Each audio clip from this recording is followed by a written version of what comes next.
네, 라이브 머니톡 시간 함께하도록 하겠습니다. 벤자민 프랭클린이요, 이런 명언을 남겼더라고요. 뭐죠? 세금은 죽음처럼 피할 수 없다.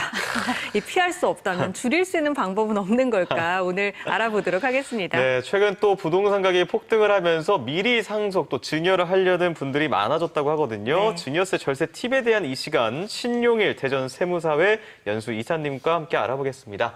이사님 안녕하세요. 반갑습니다. 네, 네, 반갑습니다. 반갑습니다. 먼저 증여세 얘기하기 전에요. 네. 이제 상속, 증여, 그 같은 건지 다른 건지도 궁금하고, 그래서 증여세랑 상여세가 어떻게 다른 건지 궁금합니다.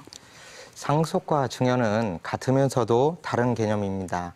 자산의 무상 이전이라는 점에서는 동일하지만 상속은 사후에, 증여는 생전에 이루어진다는 점에서 차이가 있습니다. 네. 세율도 10에서 50% 동일하게 적용을 하고 있습니다. 차이라고 하면 상속은 상속인의 인적 상황, 물적 상황을 고려하여 상속 공제 제도를 두고 있으며 증여는 증여자와 수증자의 인적 관계에 따른 증여재산 공제를 두고 있습니다. 이런 상속 공제와 증여재산 공제의 차이에 의해서 상속이 유리할 수도 있고 증여가 유리할 수도 있는 것입니다.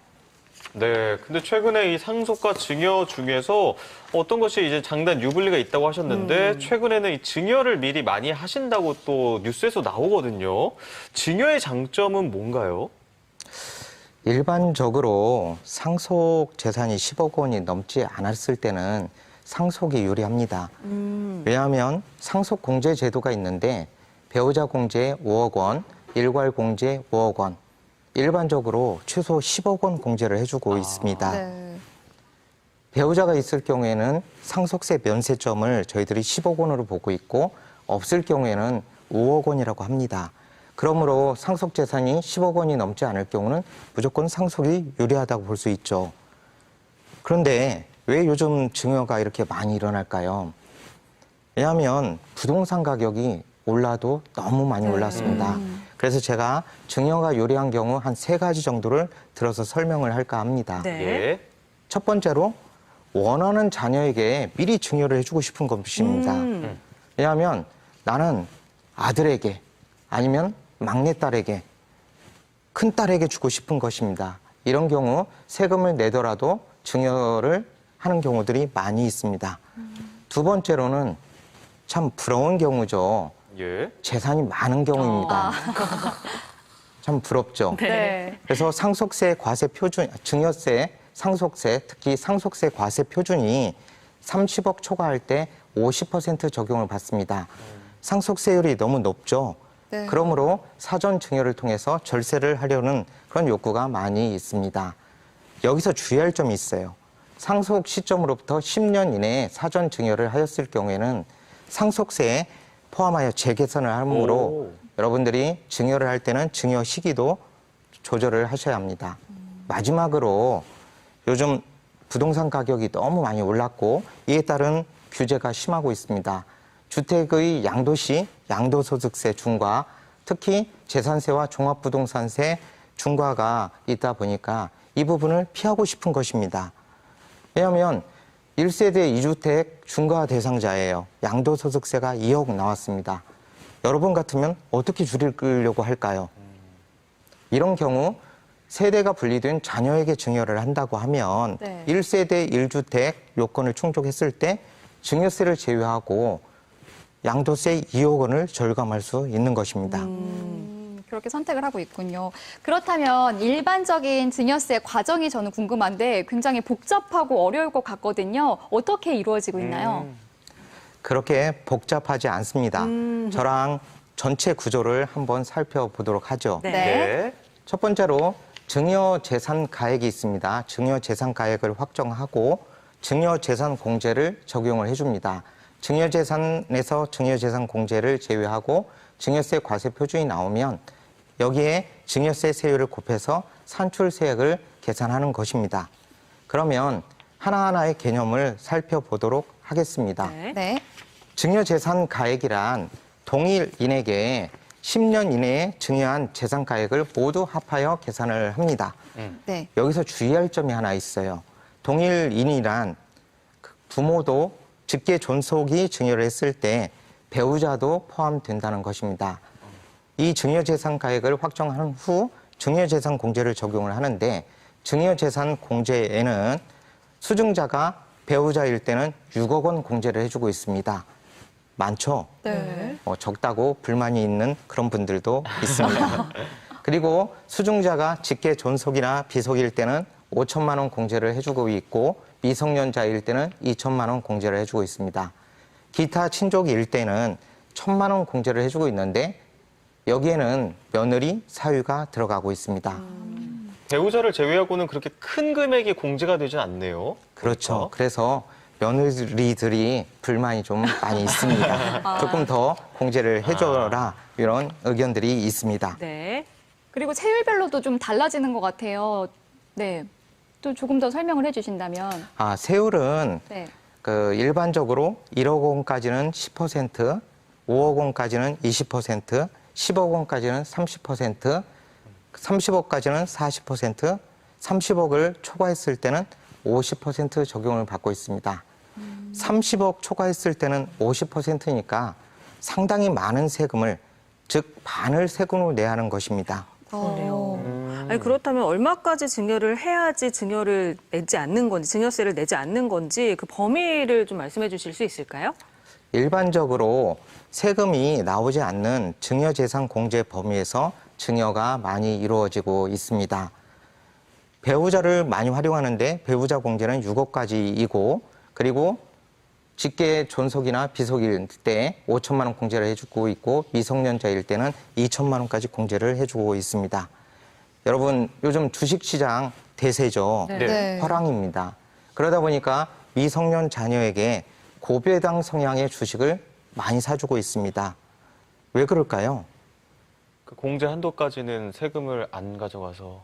그러니까 주식을 사주면 주식을 통해서 배당도 받을 수도 있고 또 자녀들의 경제적 관념도 기를 수가 있습니다. 그래서 고배당 성향의 주식을 사주고 증여세를 신고하는 그런 트렌드가 요즘 불고 있습니다. 그렇군요. 근데 또 한켠에서는 증여는 무조건 빠를수록 좋은 거다 이렇게도 얘기를 하시던데 증여재산의 세금을 줄이기 위해서는 언제 증여를 하는 게 합리적인 걸까요? 증여재산은 10년을 일과세 기간으로 봅니다. 일과세 기간으로 보기 때문에 10년 이내의 증여재산 가액은 합산해서 증여세를 계산하고 있습니다. 또한 10년마다 증여재산 공제를 받을 수가 있고요. 10년이 지나면 낮은 세율로 세금을 다시 계산할 수가 있습니다. 극단적인 예를 든다고 하면 한 살에 증여를 했어요.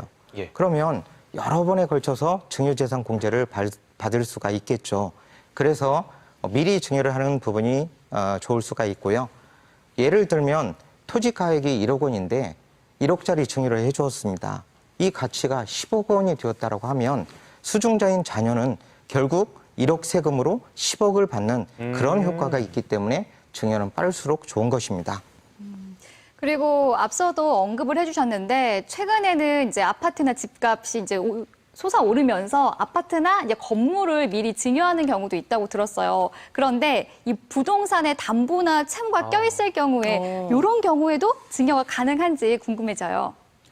요즘 많이 일어나는 그런 경우라고 볼 수 있습니다. 부모가 담보권이 설정된 채무를 자녀에게 함께 승계해 주는 것입니다. 부담부 증여란 유상계약과 무상계약이 혼재된 계약인데 채무 인수액은 자금 출처가 확보된 자녀의 소득으로 상환을 해야 합니다. 그러므로 유상계약이고 양도소득세가 적용이 되는 것이고요. 채무 인수액을 제외한 부분은 무상이겠죠. 그래서 무상으로 증여된 부분은 증여세가 적용되고 있습니다. 그럼 어떤 효과가 있는 건가요? 그러니까 양도가액과 증여재산가액을 조절하면 합법적으로 세금을 줄일 수가 있습니다. 그렇군요. 자녀의 확보된 그 자금 출처가 있다고 하면 이 소득으로 유상계약 부분과 무상계약 부분을 조절을 하면 세금을 가장 적게 낼 수 있는 그런 경우가 생기는 것입니다. 실제로 상담을 오는 경우에 이렇게 부담부 증여 사례가 많은지 어떤 분들이 이런 증여를 선택하는지도 궁금합니다. 그러니까 부담부 증여를 진행하는 경우가 상당히 많이 있습니다. 제가 한번 예를 들어서 설명을 할까 합니다. 네. 네. 자, 2년 6개월 된 아파트예요. 시가가 12억 원이고 취득가액이 6억 원입니다. 대출 6억 원이 있는 이 아파트를 배우자에게 한번 증여해 보도록 하겠습니다. 자, 부담부 증여로 한다고 했을 때 그 채무 인수액 6억 원을 제외한 6억 원은 무상이잖아요. 네. 그런데 증여재산 공제 6억 원을 적용을 하면 증여세가 없습니다. 그러면 6억 원에 대한 양도소득세만 부담을 하는데 양도소득세는 약 1억 500만 원 정도 됩니다. 네. 자, 두 번째로 이 자산을 증여를 한번 해보겠습니다. 12억 원이죠. 그러면 증여재산 공제 6억 원을 적용을 하면 세금은 1억 2천만 원 정도입니다. 마지막으로 양도를 해보겠어요. 그러면 양도소득세는 2억 4천만 원까지 나옵니다. 자, 이렇게 세 가지의 경우를 비교를 해보면 부담부 증여가 가장 적게 나옵니다. 그래서 부담부 증여를 선택하는 그런 사례가 많이 늘고 있습니다. 이때 주의할 점은 없을까요? 그러니까 5년 2월 과세 규정이라는 것이 있습니다. 왜냐하면 증여 후 바로 양도를 했어요. 그러면 세금을 편법적으로 줄일 수가 있기 때문에 저희가 법으로 막아 놓았습니다. 5년 이내에 양도를 했을 경우에는 증여자의 취득가액을 양도시 취득가액으로 계산을 하는 겁니다. 그러므로 여러분들이 증여를 해서 절세 효과를 보려고 한다고 하면 5년 이후에 양도를 하셔야 최대의 절세 효과를 누릴 수가 있는 것입니다. 그렇군요. 그리고 또 보통 이 증여라고 하면요, 부동산, 주식 같은 이 자산을 물려주는 것을 의미하는데요. 그런데 부모 자식 간의 이 경제적인 도움을 계속해서 이어가잖아요. 사는 네, 동안에 그렇죠. 용돈이라든지 뭐 교육비, 생활비 이런 것들을 주는 경우에도 증여라고 볼 수 있는 건가요? 정답은 상황별로 달라질 수가 있습니다. 네. 왜냐하면 경제 능력이 있는 아니면 경제 능력이 없는 자녀가 있을 경우, 특히 경제 능력이 없는 20살 자녀에게 저희가 생활비, 용돈, 학자금을 지원을 해주면 부모의 부양 의무가 있죠. 네. 그러다 보니까 여기에는 증여세가 없습니다.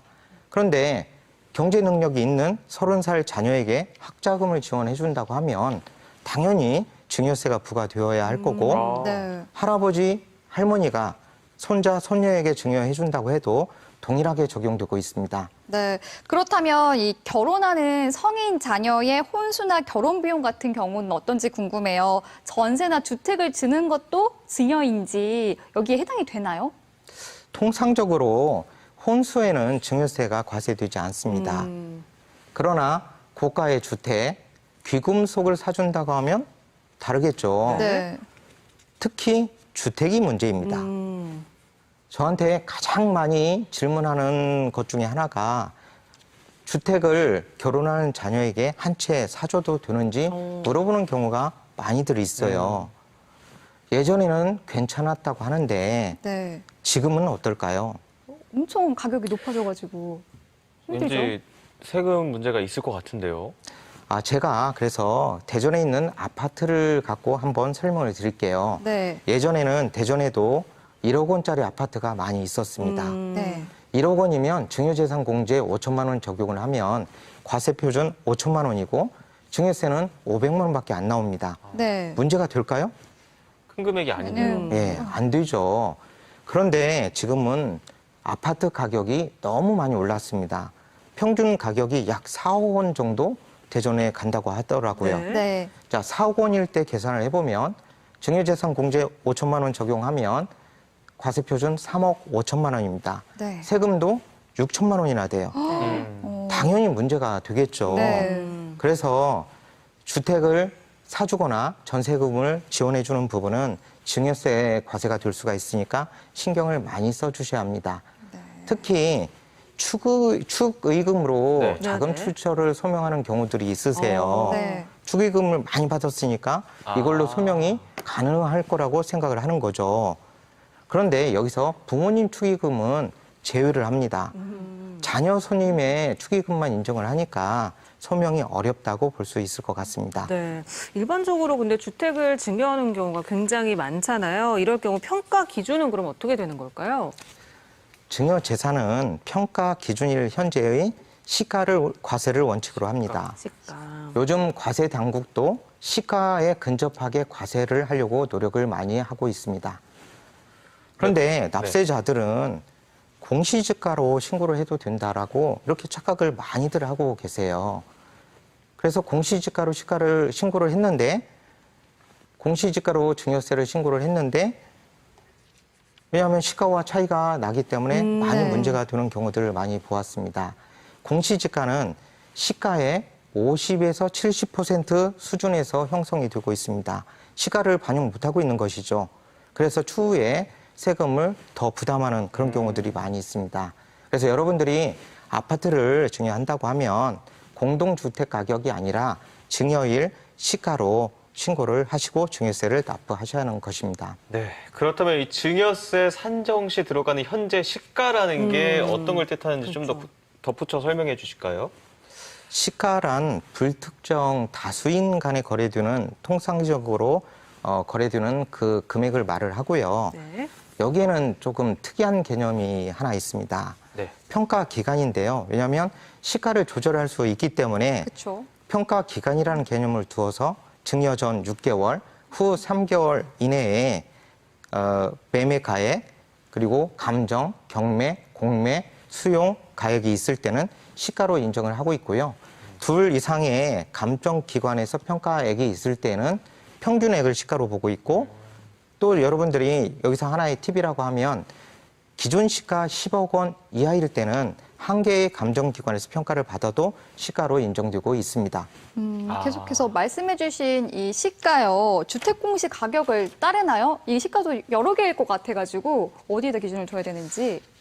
시가가 여러 네. 개 있습니다. 그래서 1순위는 매매 가액이고요. 네. 2순위는 유사 매매 사례 가액이에요. 3순위는 1순위, 2순위 가액이 없을 때 우리가 보충적 평가 방법이라고 해서 주택 공시 가격, 토지 공시지가를 저희가 3순위 가액이라고 합니다. 선순위 가액 우선 적용 원칙이에요. 선순위 가액이 없을 경우에만 후순위 가액을 적용을 하는 거고 후순위 가액은 선순위 가액이 나오면 언제든지 가액이 변경이 됩니다. 그래서 토지 공시지가는 1순위, 2순위 가액이 없을 경우 이런 경우에만 적용을 할 수가 있는 것입니다. 그리고 저희들이 이제 매매 가액이 있고 또 시가도 여러 개 있을 수 있잖아요. 네. 네, 네. 그런 경우에는 증여일에 가장 가까이 있는 시가를 우선 적용을 하고 있고요. 또 유사 매매 사례 가액이 여러 개 있을 때는 시가와 유사 매매 사례 가액의 차이가 적은 가액을 우선 적용하고 있습니다. 이런 것도 궁금합니다. 만약에 자녀가 토지를 증여를 받았는데 피치 못할 사정으로 팔아야 되는 거예요. 그러면 증여세를 좀 줄일 수 있는 건가요?